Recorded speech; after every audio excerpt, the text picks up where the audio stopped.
Hi అండి. ఈ patient డైమిథియోట్ అని ఒక పురుగుల మందు తాగేసి గవర్నమెంట్ హాస్పిటల్‌కి వెళ్ళారు అక్కడ.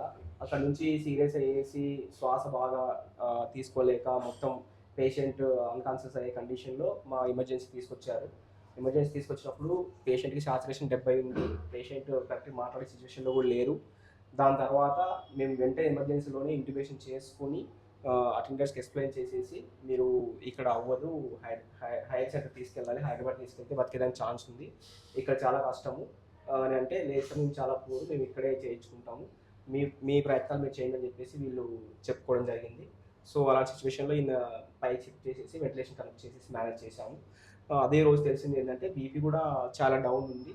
సో ఈ పాయిజన్ ఏంటంటే ఓన్లీ నరాల మీద కాకుండా హార్ట్ మీద కానీ పడుతుంది. సో హార్ట్ సంబంధించి కొన్ని టెస్టులు చేయిస్తే దాంట్లో హార్ట్ కూడా వీక్గా ఉంది. సో బీపీ సంబంధించి మెడిసిన్ ఖచ్చితంగా స్టార్ట్ చేసుకోవాలంటే నారెడ్ డోపోటమిన్ ఇవన్నీ స్టార్ట్ చేసుకున్నామండి. దగ్గర ఈయనకి విరుగుడు అట్రోపిన్తో పాటు నారెడ్ డోపోటమిన్ కూడా చాలా ఒక 5 days అలా రన్ చేయాల్సి వచ్చింది.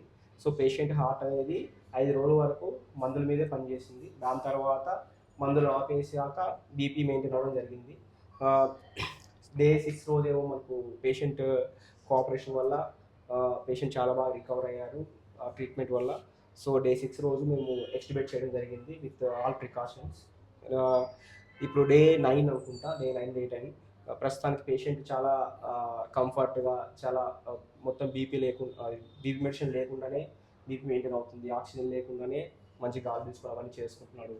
ఎవ్రీథింగ్ ఇప్పుడు ఈయనకి ఈరోజు డిశ్చార్జ్ చేద్దాం అనుకుంటున్నాం. అన్ని వైటల్స్ స్టేబుల్ ఉన్నాయి అని మీరు చెప్పండి సార్. మీరు ఏమవుతారు ఈయనకి? బామర్ది. మీకు ఫస్ట్ వచ్చినప్పుడు మీరు ఎలా అనుకున్నారు, తర్వాత మీకు మా మీద ఎలాంటి ఒపీనియన్ వచ్చింది, ఇప్పుడు ఎలా అనుకుంటున్నారు? ఫస్ట్ వచ్చినప్పుడు బాగా గురుకుతో ఉన్నాడు సార్. అక్కడ గురుకుతో ఉంటే అక్కడ వెంటిలేటర్ సదుపాయం లేదు. అక్కడ పేటున్నారం దగ్గర, ఇక్కడ పేటున్నారంలో వెంటిలేటర్ సదుపాయం లేదండి. ఇక్కడికి వస్తే వెంటిలేటర్ ఉంది. ఇక్కడ డాక్టర్ల సదుపాయం కూడా బాగానే ఉందండి. ఇక్కడ నర్సులు కానీ డాక్టర్లు కానీ బాల సార్ కూడా బాగానే చూశారండి. అందరు డాక్టర్లు బాగానే చూశారు. మావాడు నమ్మకం లేదనుకున్నాం అండి. మేము అసలు ఇక్కడ నమ్మకం లేదనుకున్నాం. 10 days 11 days పడుతుంది అన్నారు బాగా సార్ కూడా. అట్లనే 11 days 10 days కల్లా క్లియర్ అయ్యింది. మాకు కూడా ఇప్పుడు సంతోషంగా ఉన్నది. వెంటిలేటర్కి పోయి ఇంతవరకు పోయి ఇట్లా వస్తాడు అనుకోలేదు సార్. మేము కూడా నమ్మకంగా అనిపించలే. ఇప్పుడు పర్వాలేదండి. ఇక్కడ స్టాఫ్ కానీ నర్సులు కానీ అందరూ బాగానే చూసుకుంటున్నారు. డాక్టర్లు కానీ ఇక్కడ అన్ని సదుపాయాలు ఉంటాయి అనుకోవాలి. మేము అసలు యాక్చువల్లీ వరంగల్ వెళ్దాం అనుకున్నాం సార్. వరంగల్ వెళ్దాం అనుకున్న వాళ్ళు మాకు ఇక్కడ రిలేషన్స్ ఒకళ్ళు ఉండి, ఇక్కడ వద్దు భద్రాచలం రండి, ఇక్కడ బాగానే చూస్తారు మిమ్స్ హాస్పిటల్లో అంటే భద్రాచలం వచ్చామండి. ఇక్కడ బాగానే చూస్తున్నారు.